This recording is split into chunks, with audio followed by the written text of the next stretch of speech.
Təsəvvür et, dünyanın ən əzəlli insanları bir səhnəyə çıxır.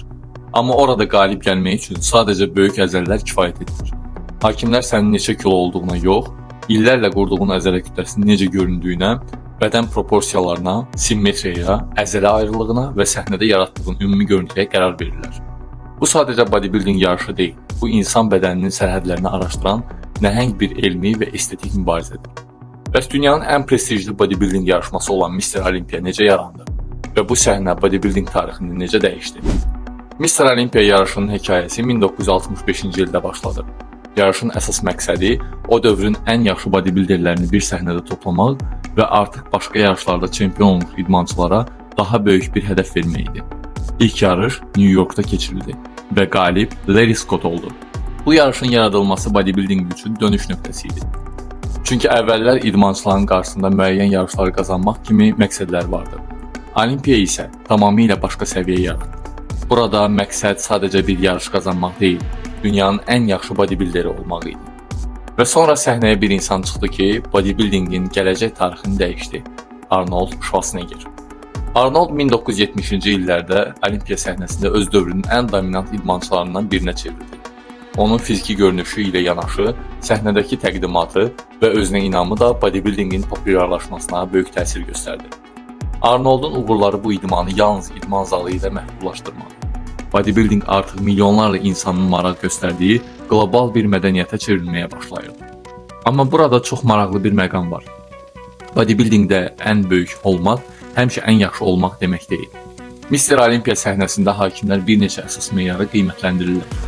Əzələ kütləsi bunlardan yalnız biridir. Simmetriya, proporsiya, əzələ forması, əzələ ayrılığı, kondisioner və ümumi səhnə təqdimatı da son nəticəyə təsir edir. Məsələn, bir idmançının sinəsi çox böyük, amma ayaqları geridədirsə, bu ümumi proporsiyaya mənfi təsir göstərə bilər. Başqa bir idmançı isə bir qədər az əzələ kütləsinə sahib olsa da, daha balanslı bədən quruluşu ilə üstünlük qazana bilər. Bu səbəbdən peşəkar bodybuilding əslində bir növ vizual balans sənətidir. Bəs bu nəhəng əzələlər necə qurulur? Əzələ böyüməsinin elmi adı hipertrofiyadır. Müqavimət məşqləri zamanı əzələ lifləri mexaniki gərginliyə məruz qalır. Bədən isə bu stimula uyğunlaşmaq üçün zaman keçdikcə əzələ toxumasının ölçüsünü artırır. Amma burada çox vacib bir prinsip var. Əzələ məşq zamanı böyümür. Məşq əslində bədənə bir stimul verir. Bərpa dövründə isə orqanizm həmin stimula uyğunlaşır. Bu prosesdə kifayət qədər zülal, enerji, yuxu və bərpa vacib rol oynayır. Məhz buna görə peşəkar bodybuilding sadəcə ağırlıq qaldırmaq deyil. Bu məşq fiziologiyası, qidalanma, bərpa və psixologiyanın birlikdə işlədiyi kompleks bir sistemdir. Məsələn, əzələ zülal sintezinin stimullaşdırılmasında məşq və qida birlikdə mühüm rol oynayır. Zülallar amin turşularından ibarətdir və bu amin turşuları əzələ toxumasının bərpası və qurulması üçün istifadə olunur. Lakin daha çox zülal yemək avtomatik olaraq daha çox əzələ demək deyil. Orqanizmin ehtiyacı, ümumi enerji balansı və məşq proqramı da böyük əhəmiyyət daşıyır. Olimpiya səviyyəsində isə məsələ daha da mürəkkəbləşir. Çünki idmançı səhnəyə çıxanda məqsəd sadəcə əzələləri böyütmək deyil. Əzələlərin üzərindəki yağ qatını mümkün qədər azaltmaq və əzələ ayrılığını maksimum dərəcədə göstərmək lazımdır. Bu mərhələyə kondisioner deyilir. Məhz burada insan bədəninin fiziologiyası ilə estetik görünüş bir-birinə bağlanır. İdmançı yağ faizini aşağı saldıqca əzələlərin konturları daha aydın görünür. Lakin həddindən artıq enerji çatışmazlığı uzun müddət davam edərsə, performans, hormonal funksiya, bərpa və ümumi sağlamlıq mənfi təsirlənə bilər. Bu səbəbdən səhnəyə hazırlıq peşəkar səviyyədə son dərəcə mürəkkəb prosesdir. Və Olimpiya tarixində bu prosesin ən mübahisəli tərəflərindən biri də budur.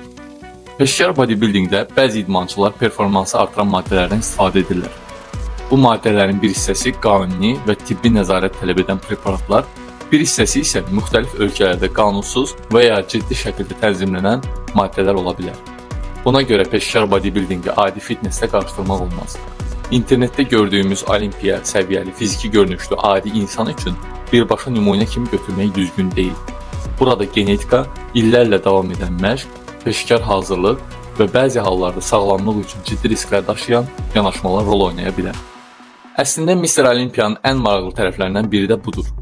Bu yarış insan bədəninin nə qədər dəyişə biləcəyini göstərməklə yanaşı, həmin dəyişimin hansı qiymətə başa gəldiyi barədə də düşündürür. Olimpiya tarixində müxtəlif dövrlər olub. Bir dövrdə estetik və klassik proporsiyalar daha çox plana çıxıb. Başqa bir dövrdə isə daha böyük əzələ kütləsi dominant olub. Bu dəyişikliklər bodybuildingin özünün necə inkişaf etdiyini göstərir. Məsələn, Dorian Yates dövründə kütlə və sıxlıq anlayışı yeni səviyyəyə yüksəldi.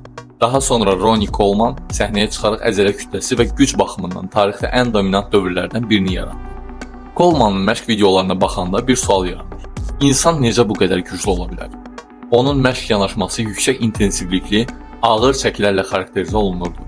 Lakin burada vacib bir elmi məqam var. Peşkar idmançının məşq proqramını olduğu kimi kopyalamaq adi insan üçün doğru deyil. Çünki məşq həcmi və intensivliyi insanın təcrübəsinə, bərpa qabiliyyətinə və sağlamlıq vəziyyətinə uyğun olmalıdır. Sonrakı illərdə isə Phil Heath kimi idmançılar olimpiya səhnəsində estetik görünüş, əzələ detalları və balansın nə qədər vacib olduğunu göstərdilər.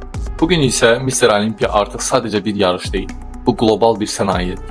Minlərlə idmançı bu səhnəyə çatmaq üçün illərlə çalışır. Milyonlarla insan isə bu yarışları izləyir, məşq proqramlarını müzakirə edir və öz fitness səyahətinə ilham götürür. Amma məncə Mr. Olympia haqqında ən maraqlı sual budur. İnsan bədəni üçün limit hardadır? Biz əzələ böyüdükcə nə baş verdiyini bilirik. Məşq qidalanma və bərpanın rolunu bilirik. Genetikanın təsirini bilirik. Amma insan öz bədənini dəyişdirmək istəyinin psixoloji sərhədləri haqqında hələ də çox şey müzakirə olunur. Çünki səhnədə gördüyümüz o bir neçə dəqiqənin arxasında bəzən 10 illiklər dayanır. Hər əzələnin arxasında minlərlə məşq, hər kilo əzələ kütləsinin arxasında illərlə qidalanma və bərpa. Hər səhnə çıxışının arxasında isə nəhəng psixoloji təzyiq dayanır.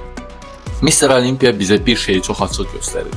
İnsan bədəni inanılmaz dərəcədə adaptasiya qabiliyyətinə malikdir. Amma bədənimizi dəyişdirmək istəyərkən bir sualı heç vaxt unutmamalıyıq. Nə qədər irəli gedə bilərik sualından əvvəl nə qədər irəli getməliyik sualı dayanır. Bəlkə də əsl uğur dünyanın ən böyük əzələlərinə sahib olmaq demək deyil. Bəlkə də əsl uğur daha güclü, daha sağlam və daha uzun ömürlü bir bədən qurmaqdır. Çünki Mr. Olympia səhnəsində yalnız bir nəfər qalib olur. Amma real həyatda qalib gəlmək üçün səhnəyə çıxmağa ehtiyacı yoxdur. Sənin rəqibin başqa bir insan deyil. Sənin rəqibin dünənki özünsən. Və bəlkə də fitnessin ən böyük sirri məhz budur. Bədənini dəyişmək istəyirsənsə, əvvəlcə həyat tərzini dəyiş. Çünki böyük nəticələr bir gündə yaranmır. Onlar hər gün təkrarlanan kiçik qərarların nəticəsidir. Mr. Olympia isə bizə bu həqiqətin ən ekstremal nümunəsini göstərir. İnsan bədəni sərhədlərə malikdir. Amma insanın özünü inkişaf etdirmək potensialı düşündüyümüzdən daha böyük ola bilər.